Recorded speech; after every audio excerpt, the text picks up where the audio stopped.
सुमित हमेशा अपनी गाड़ी से ऑफिस जाता था। एक चौराहे पर जहां रेड लाइट का समय बहुत अधिक था, अक्सर उसे रुकना पड़ता था। एक दिन उसके पास एक बाहर 13 साल की लड़की फटे मैले कुचेले कपड़े पहने आए और उसके शीशी पर हाथ मार रही थी।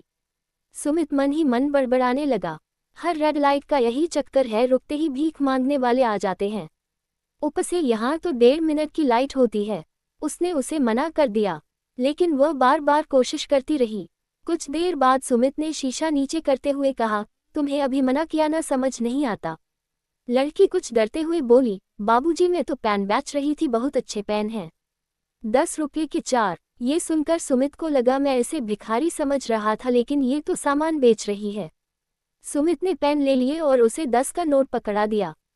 अगले दिन भी वही हुआ, गाड़ी रुकते ही वह लड़की आई, सुमित ने पेन खरीद लिए। तीसरे दिन उसी समय रेड लाइट पर सुमित खड़ा था, तभी वह लड़की फिर से आ गई। सुमित ने कहा, देखो मेरे पास बहुत से पेन इकट्ठे हो गए हैं, अब नहीं चाहिए, किसी और को बेच दो। लड़की, साहब पेन तो बहाना है, यहाँ पुलिस वाले भीख नहीं मांगने देते, इसलिए पेन बेचने पड़ते हैं। आप ले लीजिए, नहीं तो हमारे घर में आज खाना नहीं बनेगा। सुमित, मेरे 10 रुपये से क्या होगा।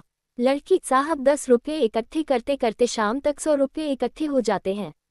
सुमित ने उसे चुपचाप पैसे दे दिए और कहा, सुनो ये पेन तुम रख लो, पेन नहीं चाहिए मुझे।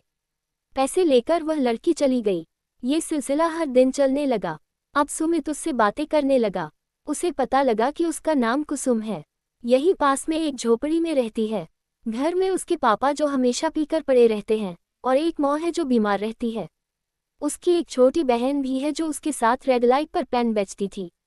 सुमित रोज सुबह जब ऑफिस के लिए निकलता तो माँ से छुट्टे पैसे जरूर ले जाता था। एक दिन वह रेड लाइट पर पहुंचा तो देखा कुसुम और उसकी बहन दोनों नहीं हैं। तभी एक लड़का उसके पास आया और बोला, साहब मेरे पेन ले लीजिए। सुमित के पूछने पर उसने बताया, साहब कल उसकी मम्मी चल बसी, इसी कारण दोनों बहनें नहीं आईं। सुमित यह सब सुनकर बहुत दुखी हुआ। रात को सब काम खत्म करके जब वह बिस्तर पर पहुंचा तो अचानक उसने ड्रॉर खोली जिसमें कुसुम के बेचे पेन पड़े थे। उन्हें देखकर वह सोचने लगी कि अब क्या होगा, उन दोनों का ख्याल कौन रखेगा। अगले दिन वह रेड लाइट पर पहुंचा, एक पेन बेचने वाले लड़के को लेकर कुसुम के घर पहुंच गया। वहां उसने देखा कि दोनों बहनें बैठी रो रही हैं। उसका बाप वहां नहीं था, कुछ पड़ोस की औरतें बैठी थीं। उसे देखते ही कुसुम उसके पास आए, बाबूजी आप यहाँ, हम गरीबों के घर। सुमित, तुम कई दिन से दिखाई नहीं दी, इसलिए तुम्हें ढूंढता हुआ आ गया।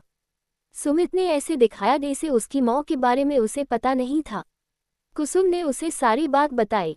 सुमित ने उसे कुछ पैसे दिए और चला आया। कुछ दिन बाद दोनों बहनें पहले की तरह पेन बेचने लगी। एक दिन सुमित जब रेड लाइट पर पहुंचा तो कुसुम भागती हुई उसके पास आए, बाबूजी एक मेहरबानी कर दो, मेरी बहन को कहीं ले जाओ, किसी अनाथ आश्रम में रखवा दो इसको। सुमित, क्यों, क्या हुआ। कुसुम, साहब मेरा बाप मेरी शादी कर रहा है, मेरे जाने के बाद इसे बेच देगा, मैं चाहती हूँ अपने सामने इसको यहाँ से भगा दूँ। सुमित, लेकिन तुम शादी क्यों कर रही हो। कुसुम, साहब उसके पीने के कारण सर पर कर्ज हो गया है, मेरी शादी एक बूढ़े से करके अपना कर्जा चुकाएगा, मेरी तो जिंदगी बर्बाद हो ही रही है, मैं चाहती हूँ कि यह बच जाए, मुझे पता है आपके साथ यह सुरक्षित रहेगी। सुमित दोनों को गाड़ी में बैठाकर एक NGO में ले जाता है, वहाँ दोनों को रहने का आश्रय मिल जाता है। सुमित समय समय पर उनसे मिलने जाता था। इस तरह दोनों लड़कियों की जिंदगी बदल जाती है। दोस्तों, हमें भी हर दिन सड़क पर ऐसे बच्चे मिलते हैं जिन्हें हम इग्नोर कर देते हैं। यदि उनमें से किसी एक बच्चे की मदद कर सके तो पूरे समाज में कितना बदलाव आ सकता है।